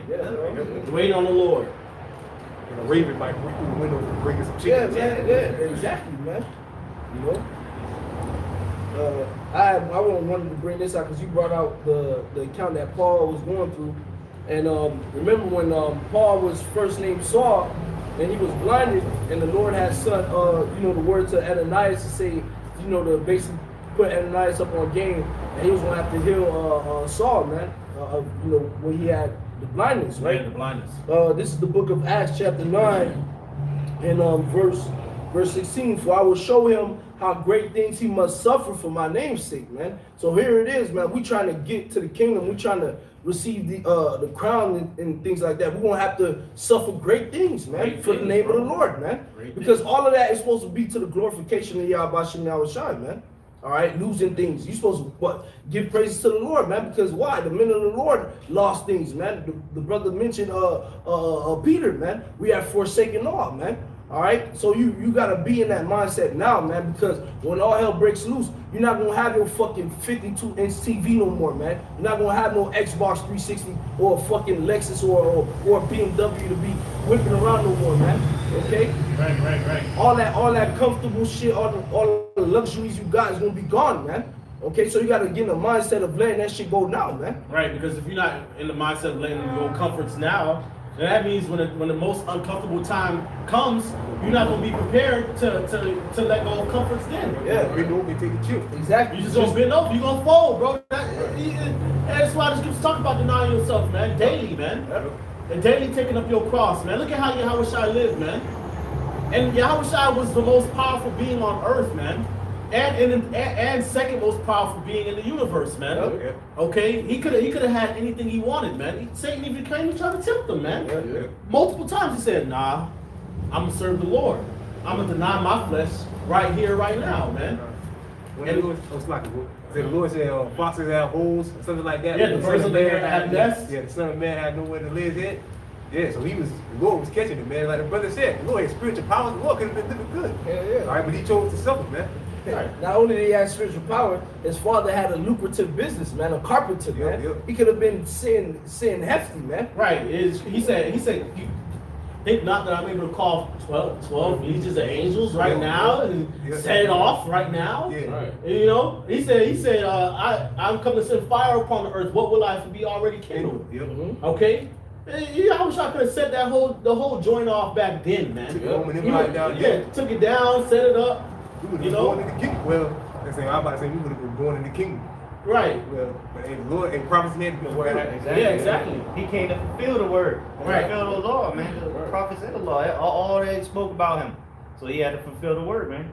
He is the word, you know. He's a physical manifestation of the word. So he had to do what he even tried to get out of it. Yeah. He tried to ask the Lord, you know, the Heavenly Father to try to get out of it, but hey, he had to do what he had to do, just like we got to do what we can't get out of this. So hey, a prophet, you come back, you got to prophesy. You can try to hide all you want. The Lord gonna compel your ass to get out there somehow, or you might get judged and then be like, damn, I need to get my ass out there. You know what I'm saying? But one way or another, you gonna get out there. Like Jonah. Yep. I got a quick precept to back you up, bro. This is Daniel chapter 12, verse 13. Go thy way till the end be, for thou shalt rest and shalt stand in thy lot at the end of days. Right, so like the brother was saying, everybody comes back in their lot. If you were a prophet, you won't come back as a prophet. If you were a witch or whatever, in them times you probably gonna come back as a drug dealer. All right, or whatever. If you were Or rich, witch, Freemason. Freemason, Yeah, niggas niggas get rich, yeah. Niggas be into black conscience, black magic shit. Yeah, You know? Christians, they witches too. Everybody comes back in their lot. All right. Yeah, and just even the ones that were screaming at Yahweh, spit coming out their mouth, talking about crucify, they back here today. And they're coming out to light. The Lord is showing you who they are. And you have eyes to see, you can see who they're talking about. But don't worry, they're gonna get back to that state they were in when Pontius Pilate brought up Yahweh and it was ready to let him go, and they was ready to in an uproar, ready to so all right, let's calm them down and let's do it. But they're gonna get like that soon, man. They're already getting bad, you know, bugging the hell out. But they're gonna get to that point. But what? They just like we gotta come back and do our job. Hey, they gotta come back and do their job too. That's right. That was all I had. All right. You get more Yeah, stuff? this is a little bit more than that. Alright, this is back in Sirach chapter 2 and verse 2. Set thy heart aright and constantly endure, and make no haste in time of trouble. Cleave unto him and depart not away, that thou mayest be increased at thy last end. Yeah, so that's why it's very imperative for us to abide in the vine, man. All right, sticking to the Lord, cleaving onto him, man. Okay, because I did, by you sticking to Yahweh, I'm trying to stick to the word, you get that wisdom you need, you get that understanding you need, and when all hell breaks loose, the Lord sup with you now, he gonna sup with you then, man. He not gonna just leave you. Here it is in the cool of the day, Lord sup with you, then all hell breaks loose, he leave you high and dry. He not gonna do that, man. Right. All right, but you stick to the Lord now, and when all hell breaks loose, at the latter end, it's gonna be a benefit onto you, man. I got something back here, bro. Yeah. Revelation chapter 3, verse 10. Yeah. Because thou hast kept the word of my patience, I will also keep thee from the hour of temptation. Yeah, it's beautiful because you see how it says kept, which is a past tense word, man. Right. Which means you had to be doing this for a while, man. You had to be keeping the words of the Lord, man. Before all hell breaks loose, you do that, man. When all hell breaks loose, the Lord's gonna keep you, man. It only makes sense, man. Okay? Which shall come upon all the world to try them that dwell upon the earth. Right, I can just say that's everybody, including the elect. Everybody has to go through Jacob's trouble, the hour of temptation, which really is when they make the MOTB mandatory. Yep. But it's already kicked off with this whole world, I'll say this whole world health crisis thing that's going on. All right, because a lot of people have lost their job and stuff like that. Because you know, in order for you to keep your job or whatever, to keep your livelihood, your car and all of that, you're gonna have to take it. It's the same thing with the MOTB. Right. For a point in time, you had to take this. Now it ain't really mandatory no more for you to be doing all that extra shit that they wanted you to do a few months ago, man. Yeah, But nonetheless, man, you see how a lot of people compromised their integrity, man. Yep. All right, they wanted to work. They were in fear that they might not enter into a store anymore, so they went to go get the job, man. That shit was a trial run. You get what I'm saying? All right, but the brothers who had been keeping the word of the Lord, when the juice trial run happened, we was good, man.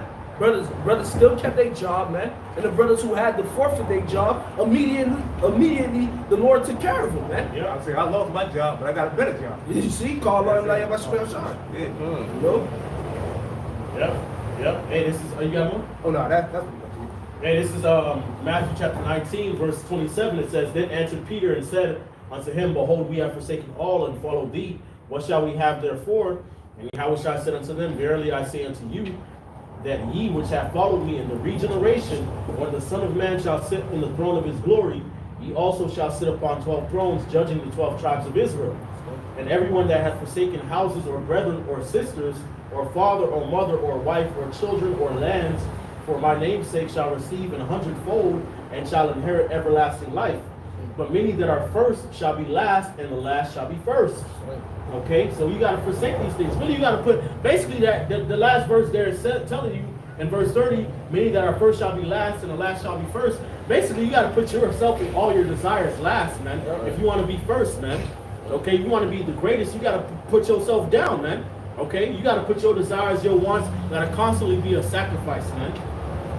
Okay, all right, which we have great examples in the scriptures of that. All right, and great examples in our apostles and elders, great millstone, man. There are brothers that are there on highways and byways with heavy infirmities, man.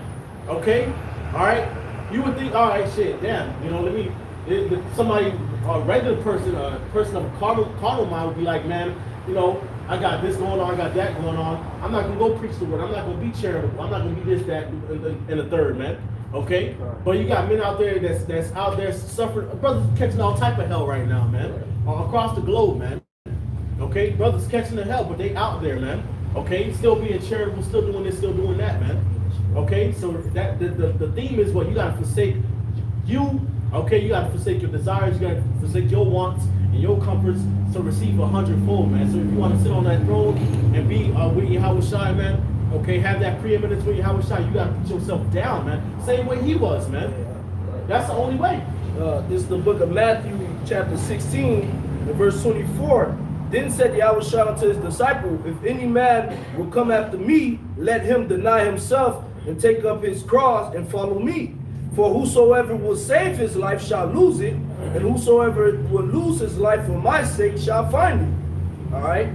And that's basically what it is, man. You gotta, again, you gotta put yourself, your desires, your wants on the back burner, man. Just like our Messiah did, man. Okay? Hey, when Yahushua was on the scene, man, what did he say? He said his meat was to do the will of his Father, man. That was all his mindset was, man. He didn't care about what he had going on. It was probably hella bitches that it was a lot of females that was following him, man. It could have been on his mind, let me just go deal with one of these females, man. Let me go do this, let me go do that. But it was none of that, man. right? Father's business. It was about his father's business, man. Because at the end of the day, he knew that with him denying himself and putting his father's work first, all that he desired, he won't get, man. Come on, man. That's how you know that's the outside is King Solomon, because what he asked for from the father, man. Yeah, he actually He gave him the wisdom, and then he damn by default he got everything else. Man. That's right. And that's the spirit that he was truly in when he came as the outside. That's right. And because he already knew what happened, he was the wisest man, still fell from the woman, you know what I'm saying? Yep. So that's why he didn't deal with women. Yeah. Right. God, hey, this is just the word for deny in the Greek. Okay, Strong's G 532. Play it real quick. Strong's G 533. 533. Aparneomai. Okay, it says to deny. Okay, it says to affirm that one has no acquaintance or connection with someone, to forget oneself, lose sight of oneself and one's own interests. Okay, to deny utterly, to disown, to abstain, to deny, man. Okay, and that's what it is, man. That's how you gotta be in the faith if you want to attain life. It says, "Unless a man deny himself and follow me, he cannot be my disciple." If man will follow me, you gotta deny yourself, man. Yep. Period. That's how it goes. You can't love mother, father, brother, sister, even your own life. You got to put all that aside, man. For the furtherance of the ministry, man. For the furtherance of building this spiritual temple that's going on, man. Right, and that's a daily thing. That's not something you do that on Saturday, Right. or whenever your brothers go out to teach. Yeah. I done denied myself for 3 months. Right. So now this month I'm not gonna deny myself. Nah, man, it ain't like that. That's not how it go. That's not how it go, man. And with certain kings in Israel that thought that, that at first he was doing good, but then, he went left. The Lord was not dealing with that. The Lord is not working with that bullshit there, man. Okay, you got to be all the way in from day one to the end, man. That's it. And when you fall short, you got to get your ass back up and do it again. That's right. Okay, if you want to make it to the kingdom. That's it. Yeah, I got something real quick. This is 1 John chapter 2, verse 15. It says, "Love not the world, neither the things that are in the world. If any man love the world, the love of the Father is not in him." It's plain and simple, man. You love these things. What did the Lord say? He said, "Forsake all." If you don't forsake all, it's going to be taken from you anyway. So you might as well be in the mindset of forsaking it anyway. Right. You know what I'm saying? That's on point. Because if you don't forsake it, then you're not going to be willing to give it up when that time comes, and you're going to, I don't know, you're going to be kind of iffy about it. But if you already got it in your mind, say, you know what, the Lord said, that, hey, this could be taken from me, then you're already prepared for it, man. Right. And you forgot that Deuteronomy 28 is playing out still? Right. This shit, you don't got the mind to forsake it. It's not yours in the first place. You're in another man's land. Right. Okay? Right. And really, ultimately, everything belongs to the Most High. So if the Most High roll up on you and say, "I want this," You gotta give it to him. you gotta give it up, bro. He give it, then he take it away. Blessed be the name of the Lord. Bro, that's how I go, man. Okay? I want that. That means you gotta give it up, man. No hesitation, bro. Ain't always supposed to be the wife of the Lord? Yep. You know what I'm saying? You try to come on your woman. I want some intimacy right now. No. What? All right. You gonna find you another bitch? Get rid of it. Just get rid of it. I want you to cook this for me right now. Nah. You gonna find somewhere else to eat, man. Yeah. That's how women end up getting dropped, and the next thing you know, he got two side mistresses and shit. That's how that happens, man. The Lord will replace your ass, man. Yeah, that's right. Verse 16 says, "For all that is in the world, the lust of the flesh, like the brother we went into, it don't matter but what you like and what you don't like, or how you feel about anything, or what your lust is. Because brothers, have things they like, more than other things.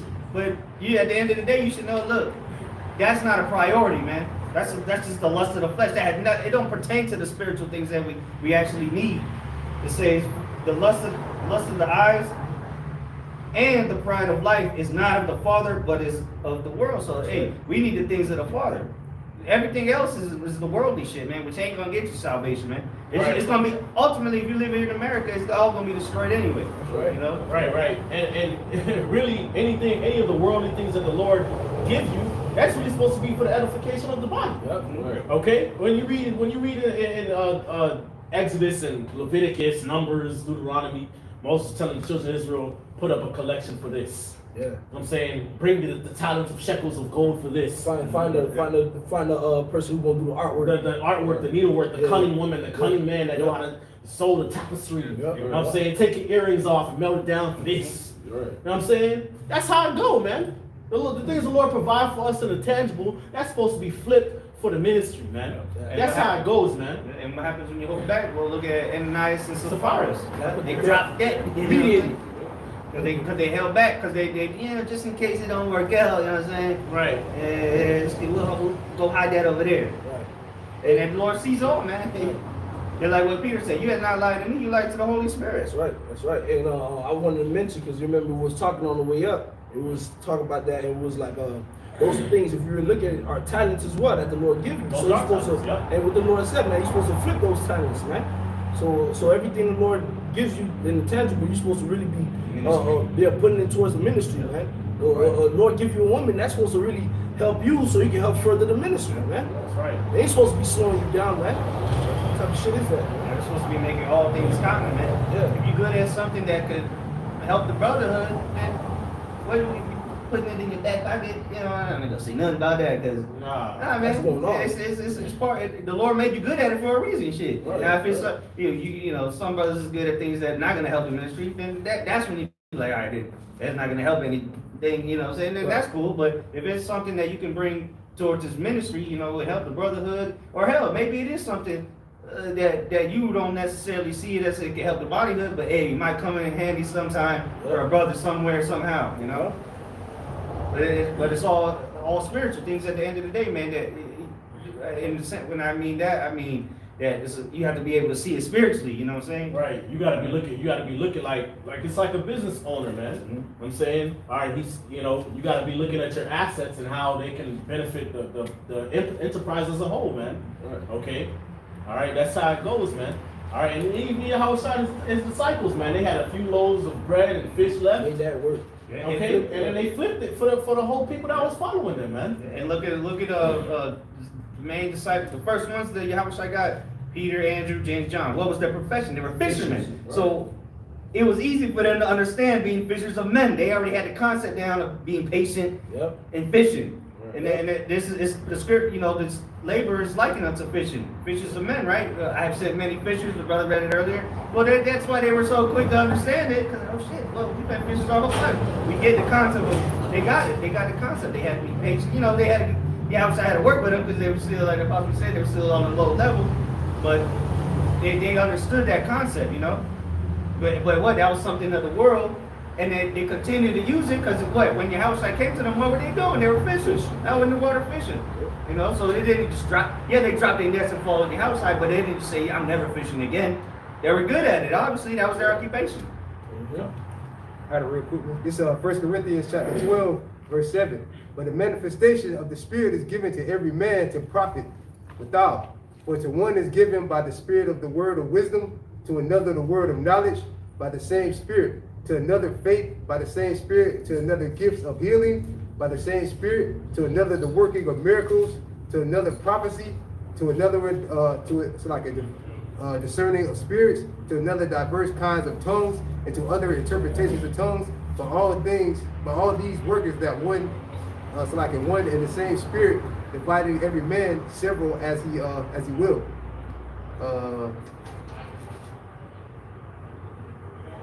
Basically, everybody got their own particular gifts, man. Right, and it's used for the benefit to profit withal, which the word to profit withal.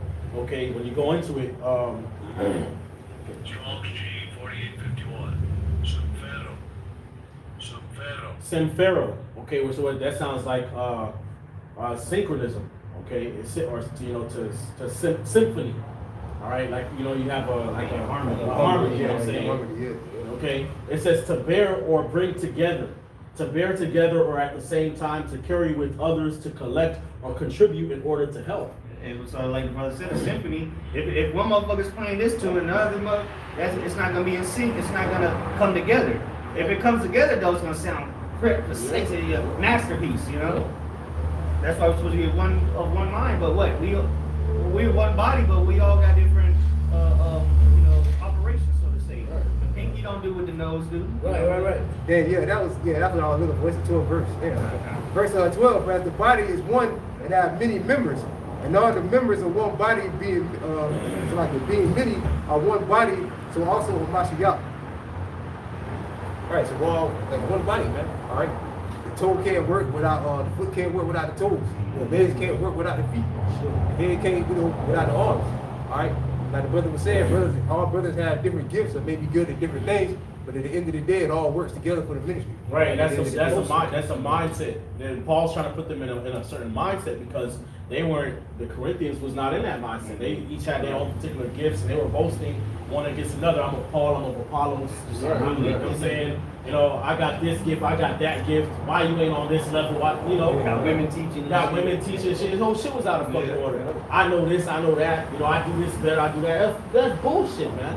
If you got certain talents and gifts, you're supposed to be looking at, okay, how do I use that to help benefit the next person? Okay, it's supposed to come together like a body, man. Okay, all right, that's how it goes, man.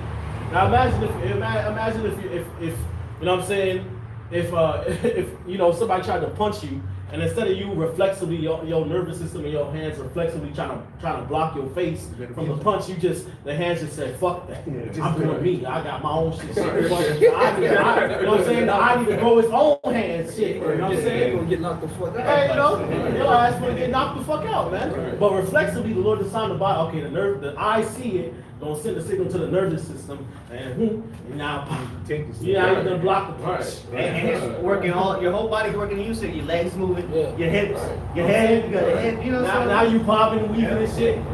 The flight, the kick, the adrenaline, the getting pushed, blood pumping fast, and now you throwing blows back.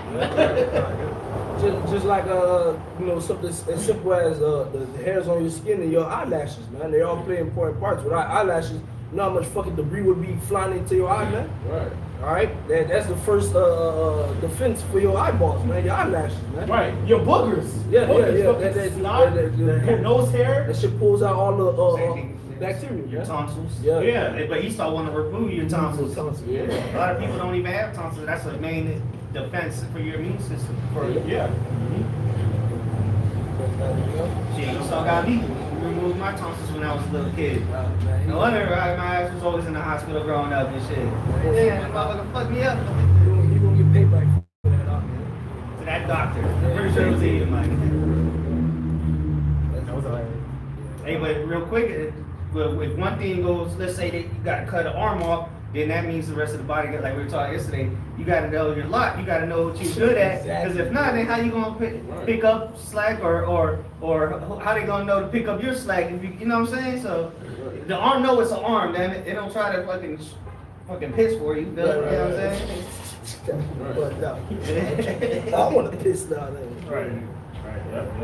It's one body, man. All right, we gotta be in this thing together, man. That's right. All right, now granted, we gotta work out our own salvation, but part of working out your own salvation, okay, is being there for the body, man. Being there for the brotherhood. I wish I said what? That's how you shall know. That's how shall all men know that you are my disciples, and love that you have one towards another, man. Okay. All right, because we ain't seen Yahweh shine in this flesh, man. We ain't seen the Most High, man. Okay. All right. The representatives of Yahweh shine on the earth. What is the members of the elect, man? Okay, so how you treat them and how you deal with them, that's going to be a reflection of whether or not you love the Heavenly Father or not. Okay, and whether or not you're obedient to the faith or not. Okay, because how can you love the Most High whom you have not seen and you don't love the brother of Jesus? Right. It makes you a liar. It makes you a murderer. You're a murderer, you're a liar. Hated his brother, his brother. Yeah, because let's say if you you got something that's necessary to further and build the ministry, and you withholding it, man, that really shows that even though you might, wordplay, say I love my brothers, I love the Lord, your actions speak louder than your words, man. That just shows how much you really do not love the ministry, man. You don't love the brotherhood, you don't love the Lord, man. All right, just off of something so simple as that, man. It says work out your own salvation. But that's good. Hey, but it's crazy because when Lloyd mentioned that, something popped in my head. Football, right? I used to play football. Football is overall is a team sport. But guess what? It's individual. Everybody has their assignment that they have to do to make sure the team wins. That's how you work your own. Come on, man. Doing your part. Right. Quarterback through. Right. Even Abishai has men around him helping him. Yeah. Right, and he was helping. He was helping them. Exactly. Well, So- part of working out your whole salvation. Don't you understand? Salvation is a family affair. Yeah. Like, the only one saved. Nah, when you read in Philippians chapter 2 and it says work out your own salvation, it's talking about brotherly love and kindness and obedience, man. That's how you work it. That's how you work it, man. The Lord said, I will have mercy and not sacrifice, man. The Lord don't give a damn you go to the temple, how many motherfucking times you go to the temple and give how many lamb, and the Lord don't give a damn. What about how you treat the man next to you? And like you mentioned earlier, it's not just about coming out here and just anybody can come out here screaming at the top of their lungs and quote Bible scriptures. Yeah, what happens when the camera's off though? That's the true. That's the true measure, you know. Yeah, because obviously you got to do that, you know, teach, you know, come well at least our lot, you know, prophet side, it's the prophet side. But what happens when the camera's off? Evangelists, teachers. Or what happens again? Like what you say, Salaki. What happens when the camera's off? You a nigga?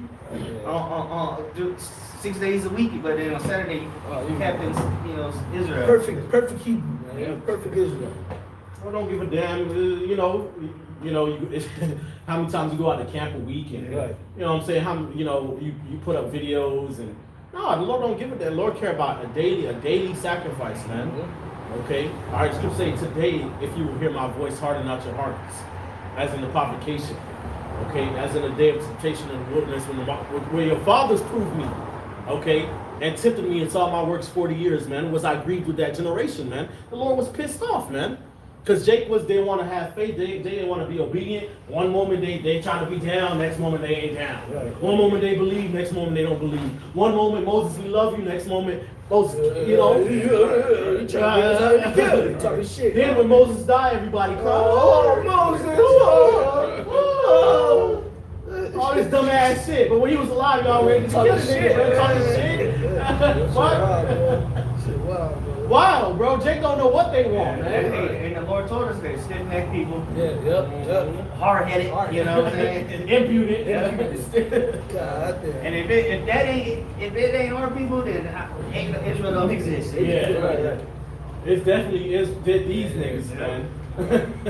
I got a quick piece of that, Go ahead. brother. This 2 Genesis chapter 1, verse 10. Y'all started with 9. How long shall I forbear them unto whom I have done so much good? Many kings have I destroyed for their sake. Pharaoh with his servants and all the powers I have smitten down. All the nations have I destroyed before them. In the east I have stretched the people to 2 provinces, even to Tarshish and Sidon, and have slain all their enemies. Speak thou therefore to them, saying, thus saith the Lord, I led you through the sea, and in the beginning gave you a large and safe passage. I gave you Moses for a leader and Aaron for a priest. I gave you a light in the pillar of fire, and great wonders have I done among you. Yet have you forgotten me, saith the Lord. And that's pretty much like brothers going into that history about when we was coming out of the wilderness and all that. And like how quick they was so flip floppy, you know. 1 minute they'd be cool. The next minute, damn, Moses, you brought us out here. At least in Egypt, we had the herbs, we had the fish, we had all that we could eat. You brought us out here just to kill us? Why you brought us out here? And they just see the miracle. The Lord just parted the sea and all this stuff. And they still were like, man, that ain't what have you done for me lately? That what they had to do. Right. You know what I'm saying? That going to show you Jake ain't have no faith, bro, because it's like, bro, yeah, the Most High had you survive all of that, perform all those miracles, and you left Egypt with cattle, bro. Right, yeah, come. Really what it was. Riches, bro. Right, They borrowed everything They from their neighbors, they spoiled the Egyptians. I'm saying, so you had things to eat, bro. Right. Your ass just wanted to rely on Pharaoh, bro. And the Lord gave him angels bread. And Well, Quail. You niggas wanted flesh, he gave you enough flesh to do. So the niggas Came out your nostrils. exactly. There's so much Still dogs complaining. coming out their damn ears. Still complaining. still complaining, man. That's Jake, man. So how much more now when they don't get those signs and those miracles, man? Not yet anyway, but then they still ain't gonna believe. You know? Just like they didn't believe Yahweh himself doing miracles, you know? It just ain't for them. Right. That's all. Hey, like we said earlier, salvation is a team effort, man.